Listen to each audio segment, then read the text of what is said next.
علی محمد والی محمد رب اشرح لی صدری ویسر لی امری واحلل عقدۃ من لسانی یفقہوا قولی آمین۔ خواتین و حضرات، آپ دیکھ رہے ہیں کتب آن لائن اور میں ہوں بلال کتب۔ آج کے ہمارے دن میں 2 سیگمنٹس کریں گے۔ پہلے تو انشاءاللہ تعالیٰ آپ کی کالز ہمیشہ کی طرح لیں گے، لیکن ایک سٹوری جو ہے وہ اگلے سیگمنٹ میں آپ سے ڈسکس کریں گے، اور وہ بھی حیرت انگیز اور اس معاشرے کی ایک حقیقی تصویر، جس میں 2 بچے 5 سال اور 3 سال شاید عمر، اور ایک بیوی اور ایک شوہر، یہ قتل ہوئے، خودکشی کی، یا غربت سے تنگ آئے، یا جس نے بھی ظلم کیا، اس کی حقیقت کیا، یہ آپ سے بات کروں گا۔ لیکن اس سے پہلے، کالز لینے سے پہلے ایک جملہ عرض کروں۔ رسول پاک صلی اللہ علیہ وسلم نے انصار سے کہا کہ انصاریو دیکھو، ایک وقت آئے گا جب میں تم میں نہیں ہوں گا اور مدینے کے اوپر ظلم ہوگا، تو کہا تم کیا کرو گے؟ کہا ہم تلواریں نکالیں گے، ہم اپنے ظلم کا بدلہ لیں گے۔ کہا کہ اگر میں تمہیں اس سے ایک بہتر چیز دوں تو کیا تم لے لو گے؟ کہا یا رسول اللہ فرمائیے۔ کہا کہ اپنے حق کو، اپنے ظلم کے بدلے کے حق کو چھوڑ دینا، اور وہ جو تم چھوڑو گے اس ساری بات کو، اس کے بدلے حوض کوثر پہ میں تمہیں تمہارا حق اللہ تعالیٰ سے دلواؤں گا۔ غور کیجئے کہ اپنے حق کو لینا ہمارا حق ہے، لیکن ہمارے اپنے حق کو چھوڑنا جو ہے، یہ بھی اس قدر بڑی بات ہے کہ ہمیں سمجھ نہیں آتا کہ انصاف کس طرف ہوگا، حق مانگنے میں، چھیننے میں، یا حق چھوڑنے پہ۔ سنت پہ قائم رہنا جو ہے، یہ بڑا مشکل کام ہے۔ کالر سے پہلے بات کرتے ہیں۔ جی السلام علیکم۔ السلام علیکم بھائی۔ جناب علی بھائی کراچی سے محمد مرسلین۔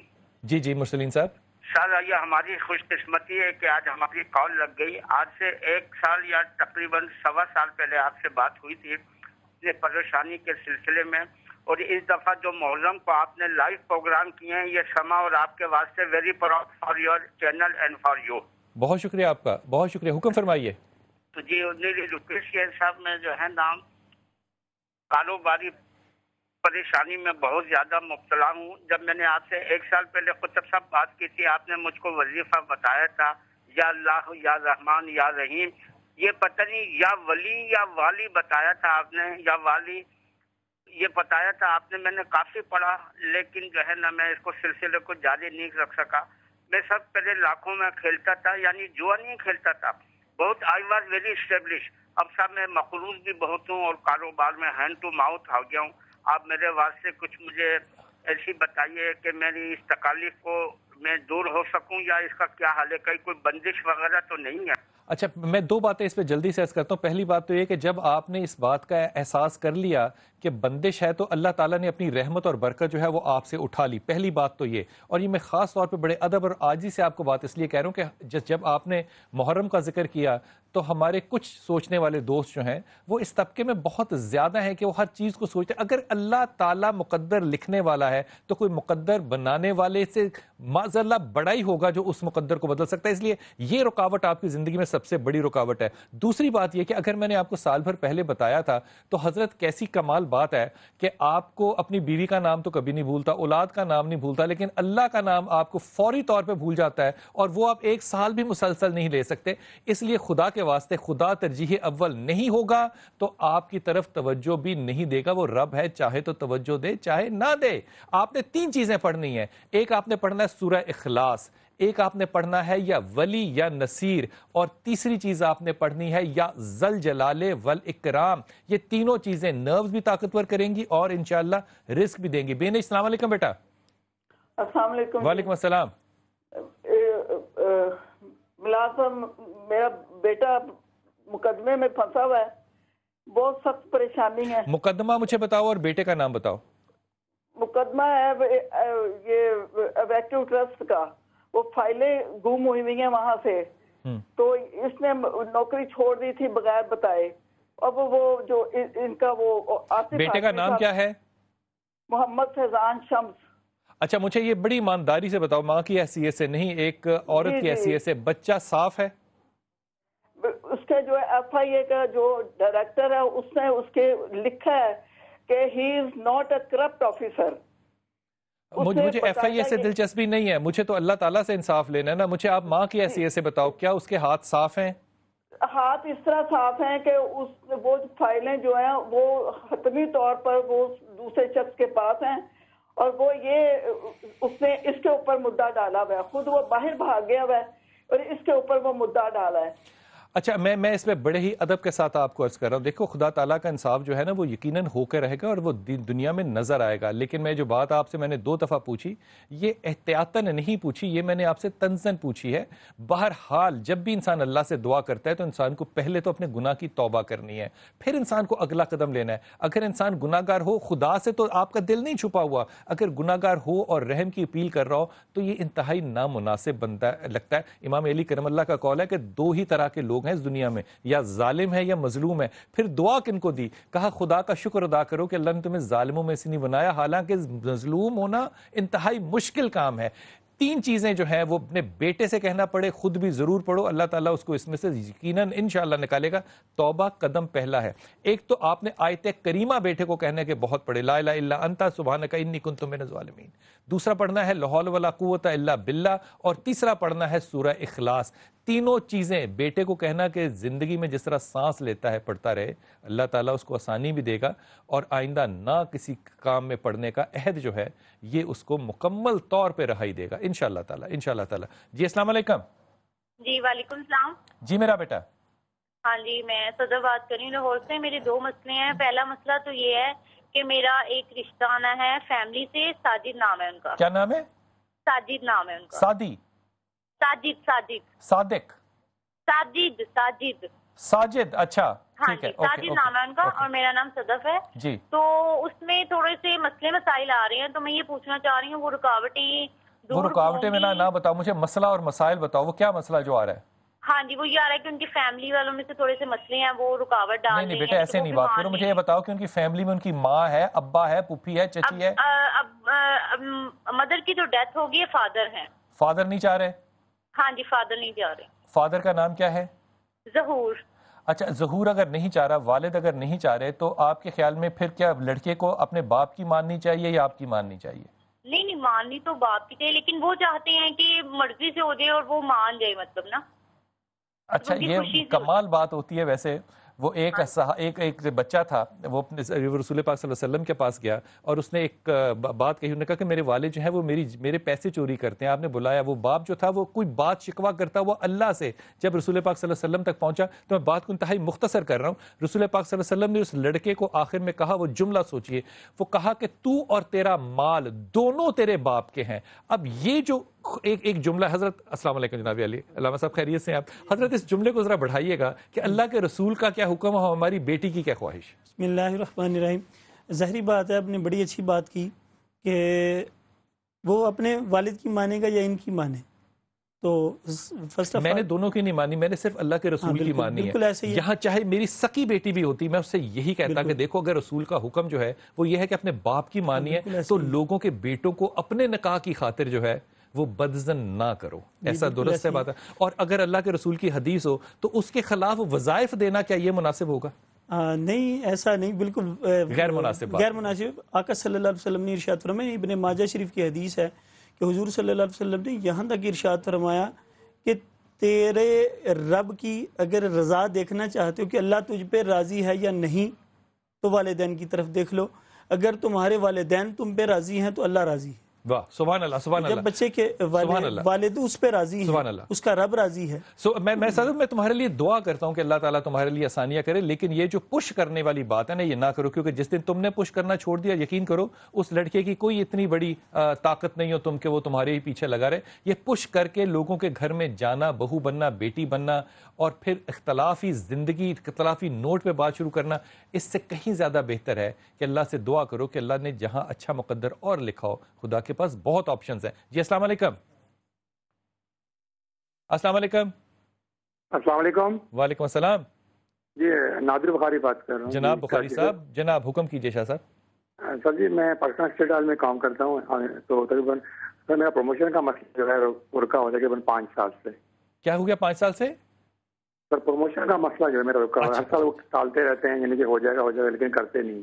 بخاری صاحب دیکھیے, اللہ نے جہاں مقدر لکھا ہوا ہے وہ تو ہو کر ہی رہنا ہے, باس جو مرضی کرے. آپ صرف ایک کام کیجیے گا, نرم مزاج تو آپ بہت ہیں, آپ نے ایک تو اپنے وزن کا خیال رکھنا ہے بہت زیادہ, ایک آپ نے گھٹنوں کی جوڑوں کا جو درد آپ کو ابتدائیہ شروع ہو چکا اس کا خیال رکھنا ہے. 2 اور تیسری چیز جو آپ نے شروع کرنی ہے وہ کسی قسم کا اپنے آپ کو نشہ نہیں لگانا, نہ پان کا نہ سگریٹ کا. یہ 3 مشورے آپ نے میرے ماننے ہیں, اللہ آپ پہ ثانی کرے گا. آپ نے سورہ اخلاص جو ہے یہ انتہا کا پڑھنا ہے. انتہا سے مراد ہے اگر سو نہیں رہے تو آپ سورہ اخلاص کو پڑھ رہے ہیں. اللہ تعالیٰ ثانی کے سوا کیا کرے گا. پھر میں ان لوگوں سے بھی درخواست کرتا ہوں جو کہ بہت صاحبان ہیں, خدا کے واسطے تھوڑی سی لچک پیدا کرتے ہیں جب اہل بیت کا معاملہ آتا ہے, تو یہ محبت, عقیدت اور انصاف تینوں چیزوں کو اپنے سامنے رکھتے ہیں. جی السلام علیکم. وعلیکم السلام. جناب علی. میں عزیز الرحمان بات کر رہا ہوں میرپور خاص سے. جناب علی بسم اللہ, حکم کیجئے میرا بھائی. عرض ہے, حکم نہیں ہے, کاروباری مسئلہ ہے میرا. تقریباً میری 40 سال ایج ہے اور 15 سے 18 سال ہو گئے مجھے. میرا کام ہی صحیح نہیں ہوتا, کچھ بھی کر لوں بس وہ فیل ہو جاتا ہوں اس میں. عزیز آپ کیا کرنا چاہتے ہیں؟ کاروبار مطلب میں اس وقت بھی میں سیل کا کام ہے میرا انٹیریئر کے اندر. کیا سیل کرتے ہیں آپ؟ کوئی بھی مطلب جو بھی کام کرتا ہوں میں اس میں کامیاب نہیں ہوتا ہوں. بہت کچھ کیا میں نے, پراپرٹی کا کام کیا, کنسٹرکشن کا کام کیا, لوگوں نے بے ایمانی کر لی. اچھا عزیز, آپ ایسا کیوں سمجھتے ہیں کہ آپ ایک کاروباری شخصیت ہیں؟ اس لیے کہ بچپن سے ہی میں نے کاروبار کیا ہے, ڈسٹریبیوشن. یار مجھے بچپن سے پائلٹ بننے کا بڑا شوق تھا, لیکن میں جہاز میں بیٹھتا ہوں تو مجھے وامٹنگ ہوتی ہے. یہ تو کوئی بات نہیں ہے نا عزیز. دیکھو تم ایک شریف آدمی ہو اور کاروبار کرنے کے لیے انسان کو ہر شخص کی سننی پڑتی ہے. تم سن نہیں سکتے کسی کی, تم بہت ہی زیادہ رسپیکٹ کانشیس ہو. خدا کرے کہ اس عزت کے ساتھ تمہیں رزق ملے. 3 چیزیں کرنا عزیز, اور اس بات کو ذہن میں رکھنا کہ تم بنیادی طور پہ کاروباری آدمی ہو نہیں. اللہ بازو پکڑے گا تو بات بنے گی. ایک تم نے یا ذل جلال والاکرام پڑھنا ہے, اور ایک تم نے سورہ اخلاص پڑھنی ہے. اور عزیز اپنے طاقت کے لیے تم نے یا رحمان یا رحیم یا کریم 3 چیزیں, اب میں نے 3 تسمیاں تم کو بتائیں, یہ تینوں بار بار پڑھنی ہے. اللہ تمہاری دعا بھی قبول کرے گا اور رزق بھی دے گا انشاءاللہ تعالی. جی السلام علیکم بیٹا. السلام علیکم. وعلیکم السلام. جی میرا بیٹا. میں زائدہ لاہور سے بات کر رہی ہوں. جی میری 4 بیٹی ہیں ماشاءاللہ. اور رکاوٹ بہت آ رہی ہے شادیوں میں. کس کی شادی میں؟ آپ کی تو 4 بیٹیاں ہیں. جی جی. تو رکاوٹ آپ کی شادی میں کیا ہے؟ جی بیٹیوں کی شادیاں نہیں ہو پا رہی, تو کوئی مجھے پڑھنے کے لیے بتائیں. آپ بیٹیوں کے مجھے نام بتائیے گا. میرا نام؟ بیٹیوں کے نام عقیلہ, بشرا اور حبیبہ.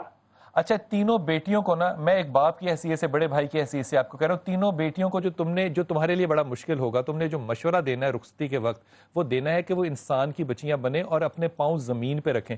اونچے ناک تکبر کی زمرے میں آتا ہے, اور یہ سوائے مشکلات کے اور کچھ نہیں کر سکتا. یہ مشورہ دینا بیٹیوں کو, ان کی مت سننا. یا ولی یا والی 1, یا رحمان یا رحیم یا کریم 2, اور یا سلام یا مومن یا اللہ 3. یہ 3 تسبیحاں جو ہیں یہ اپنی بیٹیوں کو کہنا کہ ہر حالت میں بار بار پڑھیں. اللہ تعالیٰ ان کے رشتے ضرور لائے گا, لیکن تم نے جج نہیں کرنے رشتے, بیٹیوں کو جج کرنے دینا, وہ تم سے بہتر ہوں گی. جی رخسانہ السلام علیکم بیٹا. وعلیکم السلام. جی میرا کیا حال ہے؟ ٹھیک ٹھاک ہے؟ الحمدللہ. جی میں نے بات کرنی تھی. چھوٹے میرا بیٹا ہے سجاد احمد خان نام ہے اس کا, اور وہ اس کی جاب کے لیے کسی نے ہم سے پیسے لیے تھے. اچھا. تو شہزاد خان نام ہے جس نے پیسے لیے تھے. اچھا. تو یہ 3-4 سال ہو گئے, روز کچھ نہ کچھ سلسلہ جاری رکھتے ہیں وہ. تو اس وجہ سے میں بڑی کیا کام کرنا چاہتا ہے میرے بچے؟ جی یہ سیکٹریٹ میں جمع کروائے تھے. اچھا, پہلی بات 2 باتیں کہتا ہوں. ایک بات تو یہ کہ شہزاد نے نہ کام کرنا نہ پیسے دینے, یہ تو ہوگی ایک بات. اب اس کا پیچھا چھوڑو یا اس کے پیچھے بھاگو, یہ آپ کی اپنی مرضی. دوسری چیز یہ کہ اگر آپ یہ چاہتی ہیں, حضرت آپ کی اجازت سے بات کر رہا ہوں, اگر آپ یہ چاہتی ہیں کہ بیٹا حلال کمائے, تو جو چیز حرام سے شروع کی جائے وہ حلال سے, وہ کیسے چاہتے ہو کہ اللہ تعالیٰ ایک حرام کام کے اندر برکت ڈالے؟ حضرت آپ اس میں 2 جملے کہیے. ہاں بالکل ایسے ہی کہ بخاری شریف کی حدیث مبارکہ حضور صلی اللہ علیہ وسلم نے ارشاد فرمایا کہ اللہ تعالیٰ نے حرام کام میں برکت نہیں رکھی. اب اگر برکت اللہ تعالیٰ اٹھا لے تو پھر آپ اس پہ کہیں دیکھیں یہ ماں ہونا بڑی اچھی بات ہے, لیکن ایک انصاف کی جگہ پہ رہ کے سوچو. پہلی بات تو یہ کہ اگر تم واقعی ایک دل بڑا کرو اور اللہ کی رحمت اور برکت چاہتے ہو, یہ جو دیا ہے پیسہ اس کو چھوڑ دو. اس کے بعد بیٹے سے کہو وہ اور کوئی کام کرنا چاہے, کاروبار کرنا چاہے, کہیں بھی جانا چاہے وہ کرے. اگر نہیں تو پھر اللہ جانتا ہے اور آپ جانتا ہے. اس کے بعد جب وقفے سے واپس آئیں گے تو انشاءاللہ تعالی ہمارے پاس 2 انتہائی خوبصورت اور خوبصورت مہمان ہیں, اور اسی موضوع پہ جو یہ قتل ہے 2 بچوں کا 4 سال اور 3 سال, اور 2 ماں باپ کیوں ہوا؟ اس معاشرے کا یہ رنگ اور یہ تصویر آپ کے سامنے.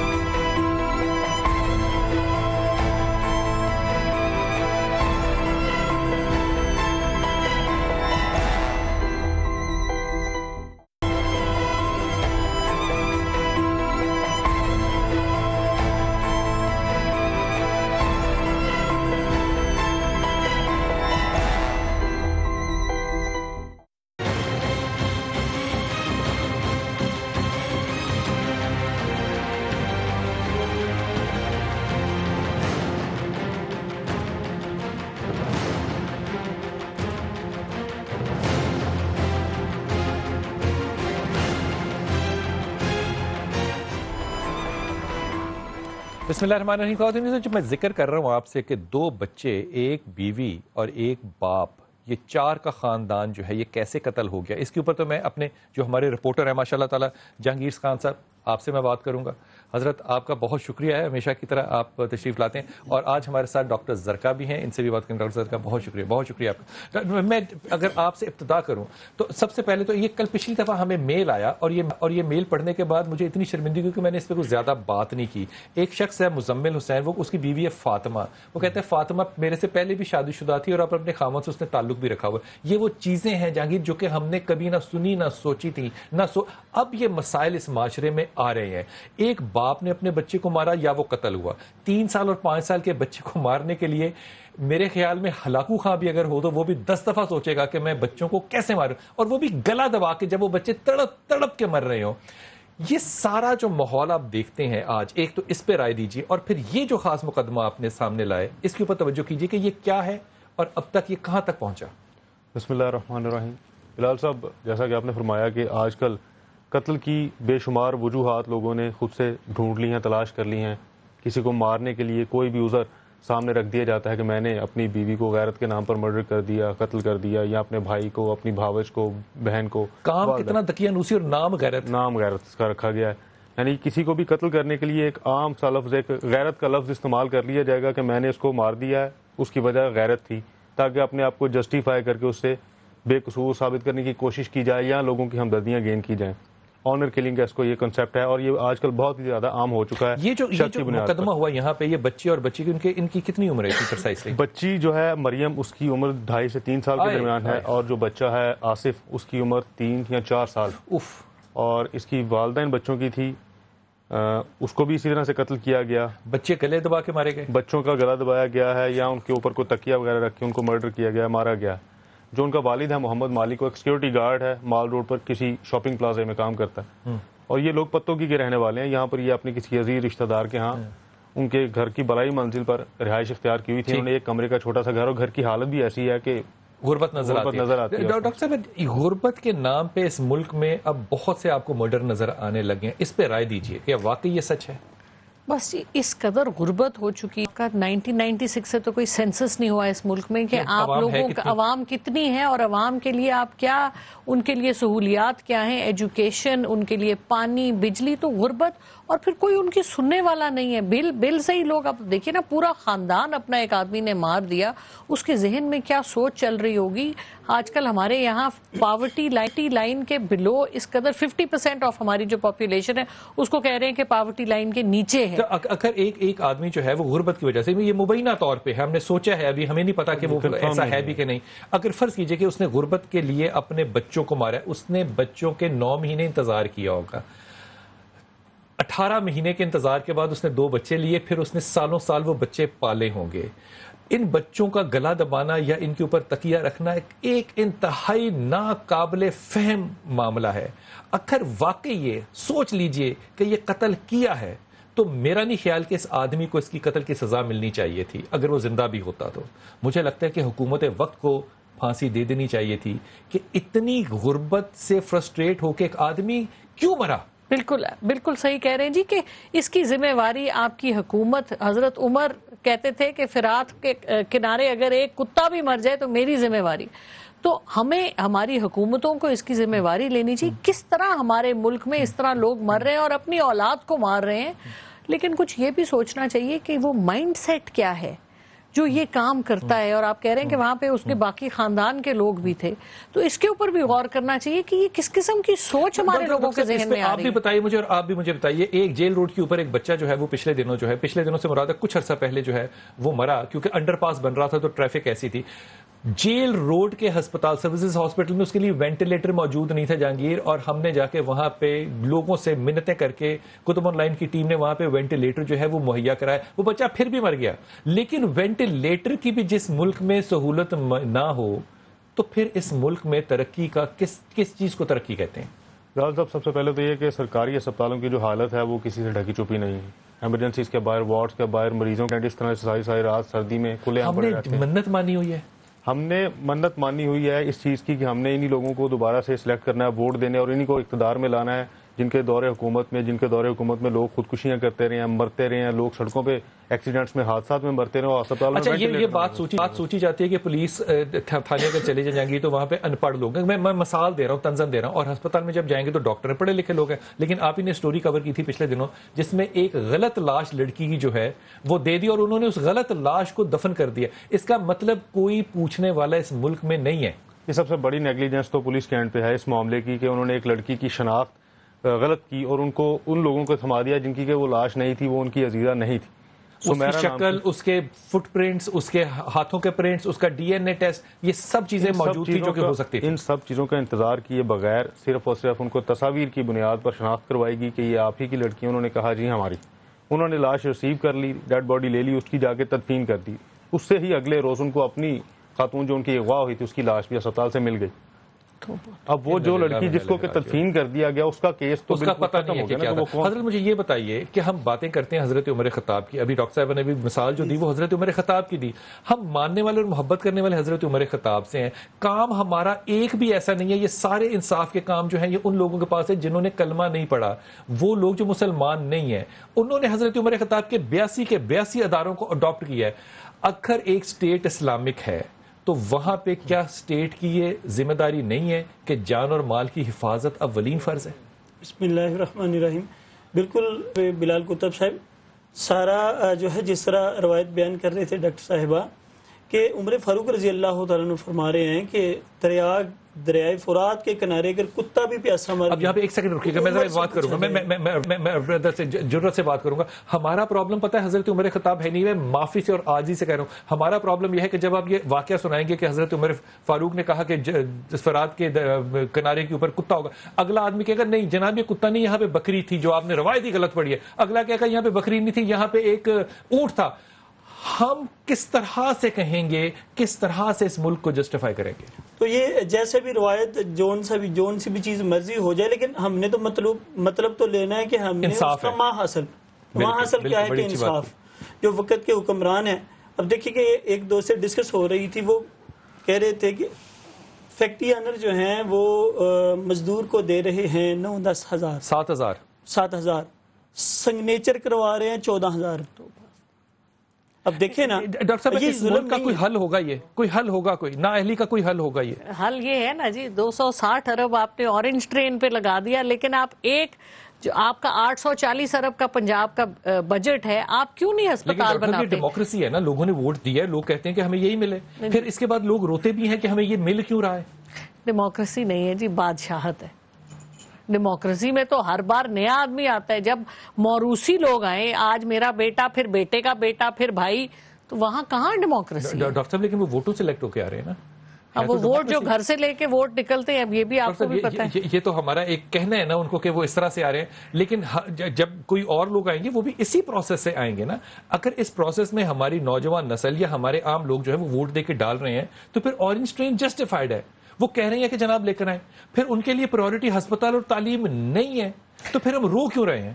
ہمارا مسئلہ یہ ہے کہ ہمارے لوگ ہو گئے ایپیتھیٹک. ہمارے لوگ آواز نہیں اٹھاتے، غلط چیز ہوتے ہوئے دیکھتے ہیں، اس پہ بات نہیں کرتے. ہمارے لوگوں کو فرق ہی نہیں رہ گیا پتا کہ صحیح کیا ہے غلط کیا ہے. آپ سے بات نہیں مجھے قبول. 3 سال سے آپ سڑکوں پہ رول رہے ہیں، اب بھی آپ کہہ رہے ہیں کہ آپ آواز نہیں اٹھاتے. اور آواز کس کو کہتے ہیں؟ اب آگ لگا دیں. نہیں جی، ہم تو آواز اٹھاتے ہیں نا، لیکن ہم کتنے ہیں؟ یہ عوام نہیں ہے تو سنتا ہے کوئی؟ آپ بتائیے عدالت سے لے کر FBR سے لے کر FIA نیب، آپ دیکھیں وہ ایان علی کو جس آدمی نے جس کسٹم آفیسر نے پکڑا تھا اس کو انہوں نے قتل کر دیا. کوئی ہے اس کی شنید کوئی کچھ سننے والا ہے؟ ماڈل ٹاؤن میں جو آپ نے 14 لوگ مارے ان کی کوئی کسی نے آواز سنی ان کے گھر والوں کی؟ میں ایک جملہ لوں گا. مجھے حضرت یہ فرمائیے کہ ایک آدمی غربت میں آ کے اپنے بچوں کو اور بیوی کو مارتا ہے، میں مبینہ طور پہ کہہ رہا ہوں اپنے آپ کو بھی مارتا ہے، یہ تو حد ہی ہو گئی ہے نا. یہاں پہ اس کے محلے دار ہوں گے، اس کے ہمسائے ہوں گے، اس کا کوئی کونسلر ہوگا، اپنے ماموں کے وہ گھر میں رہتا ہے، کوئی پوچھنے والا نہیں ہے. کیا اتنے ڈسکنیکٹڈ یہ معاشرہ ہو چکا ہے کہ ایک آدمی غربت سے تنگ آ کے بھوک سے تنگ آ کے مر رہا ہو اور لوگ پوچھنے والے نہیں ہیں اس ملک میں؟ اس میں صرف اور صرف حکومت ذمہ دار نہیں ہے، اس میں وہ تمام لوگ، وہ معاشرہ جو کہ ان کے گرد و نواح میں رہتے ہیں، ہمسائے کا حق، لوگ اس میں ذمہ دار ہیں. باتیں ہم سن لیں گے کریں گے نہیں. بالکل ایسی. تو حضور اس کا مطلب یہ ہوا کہ حکومت تو مری ہوئی جو ہے جو بعد میں ہے، پہلے اپنے گریبان میں جھانک کے دیکھیں کہ ہمارا کردار کیا ہے. حضور یہ بات سچ نہیں ہے کیا؟ حکومت پہ تو الزام دینا ٹھیک ہے، بالکل ایسے ہی ہے کہ ضرور ہمیں حضور صلی اللہ علیہ وسلم جو ارشاد فرما رہے ہیں کہ جس کا ہمسایہ بھوکا سوئے اس کی نماز قبول نہیں، تو ہمیں اپنے گرد و نواح کا ضرور جو ہے نا جائزہ لینا چاہیے. حضور صلی اللہ علیہ وسلم نے ارشاد فرمایا قیامت کا دن ہوگا تو اللہ تعالیٰ قیامت کے دن بندے سے فرمائے گا میں بھوکا تھا تو نے کھانا نہیں دیا.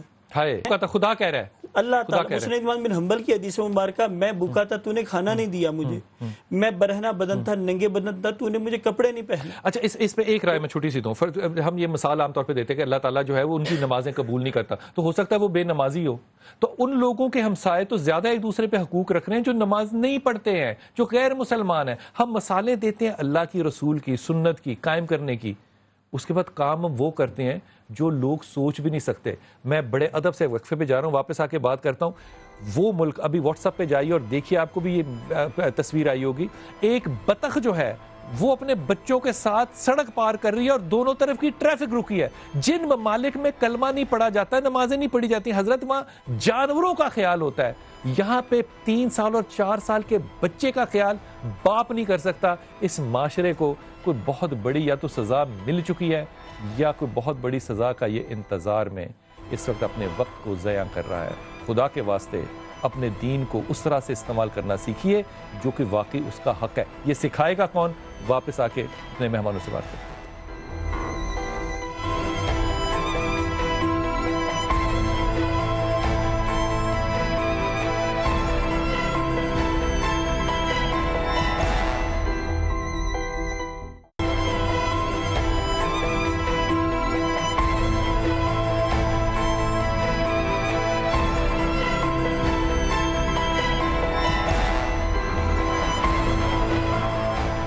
بسم اللہ الرحمن الرحیم. ایک تو جو آپ کا امیر ہے، جو صدر ہے یا جو پرائم منسٹر ہے، اس کا اچھا ہونا ٹھیک ہے، لیکن ایک آدمی ایسا بھی ہونا چاہیے جس کے دل میں لوگوں کی آواز جو ہے وہ گڑ کر جائے. ڈاکٹر صاحب آپ سے بات شروع کر رہا ہوں. حضرت عمر خطاب جو ہے وہ بیٹھے ہوئے ہیں ایک جگہ پہ، وہاں پہ ایک چرواہا جو ہے، چھوٹا لڑکا جو ہے وہ بکریاں لے کر آ رہا ہے. تو حضرت عمر خطاب نے اس کو دیکھنے کے لیے کہ میری امت میں میرے لوگ جو ہے وہ کیسے چل رہے ہیں، تو انہوں نے کہا کہ بکری کا دودھ ہمیں دو. اس نے کہا کسی کے میں نہیں دے سکتا. کہا اچھا چپ کر کے نا ایک بکری ہمیں دے دو، ہم اس کو کاٹ کے پکائیں گے، تمہیں بھی گوشت کھلائیں گے، لیکن ہم کسی کو بتائیں گے نہیں.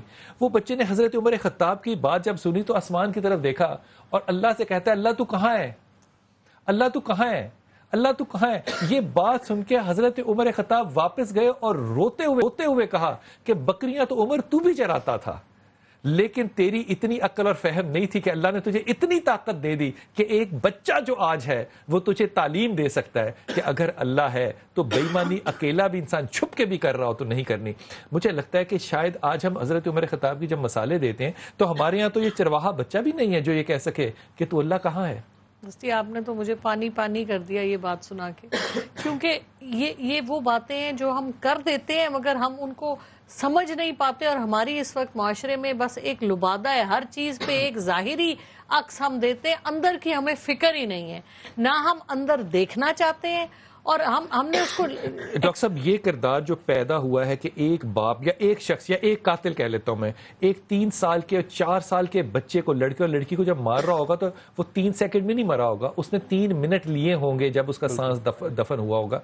یہ سارے پروسیس میں سے گزر کے ایک تیسرا قتل بھی وہ کرے، پھر اس کے بعد وہ اپنے آپ کو بھی کرے. یہ فلک آف اے سیکنڈ تو نہیں ہے کہ 2 سیکنڈ میں ہو گیا ہے حادثہ، یہ تو ایک سوچا سمجھا ذہن ہے. یہ ذہن کسی نے تو تیار کیا ہوگا نا، کچھ حالات نے تو تیار ہوا ہوگا. یہ جو یہ بات کر رہے تھے جہانگیر صاحب کہ یہ ہمارے معاشرے میں اب یہ جو آنر کلنگز کسی چیز کے نام کے اوپر آپ غلط کام کر دیں اور آپ بولیں جی اس کی وجہ یہ ہے، آپ نے پہلے ہی اپنے آپ کو جسٹیفائی کر دیا، تو آپ جج بھی بن گئے، جج بھی بن گئے، سب کچھ آپ خود بن گئے، اور کیونکہ آپ کے معاشرے میں یہ ایکسیپٹڈ ہے، جو لوگ کرتے ہیں ان کو ہم کچھ نہیں کہتے، یا ان کو ہم کہتے ہیں نہیں کوئی بات نہیں، یہ کوئی نہیں، اس کے ٹھیک ہے، جذباتی معاملہ تھا، بالکل ٹھیک ہے۔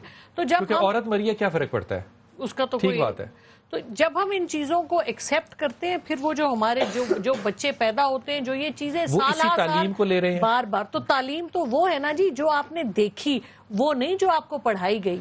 اسی لیے کہتے ہیں ماں باپ جو کرتے ہیں بڑا اچھا جملہ آپ نے کہا، تعلیم وہ ہے جو آپ نے دیکھی، تعلیم وہ نہیں جو آپ نے پڑھی۔ حضرت ممبر کا بھی تو کردار ہونا چاہیے نا، کردار کے اندر کوئی مسجد ہوگی نا اس محلے میں، یہ جہاں پہ سارا کچھ ہوا ہے، اس مسجد کو بھی تو پتہ ہونا چاہیے تھا نا کہ ہمارے یہاں کتنے لوگ جو ہے وہ بھوکے ہیں، صرف میں نہیں زکوٰۃ خیرات نہیں لینی، میں نے بھوکوں کے لیے رات کو دروازہ بھی کھلا رکھنا ہے۔ بسم اللہ الرحمن الرحیم، بالکل ایسا ہی ہے، لیکن ہم نے فی زمانہ جو ہے وہ مسجد کو ویسے ہی ہم نے چھوڑ دیا۔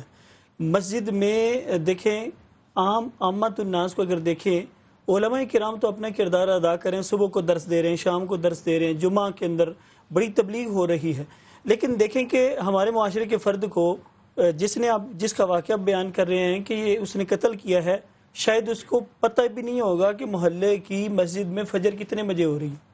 مسجد والا ایسا معاملہ، تو مسجد والے کو تو پتہ ہونا چاہیے میرے محلے میں بھوکا کون ہے۔ بالکل ایسا ہے، بالکل ایسا ہے۔ اگر اس کو فجر کا نہیں پتا یہ تو کم گناہ ہے، اگر اس کو یہ نہیں پتا کردار جو ہے ممبر پہ بیٹھ کے بالکل۔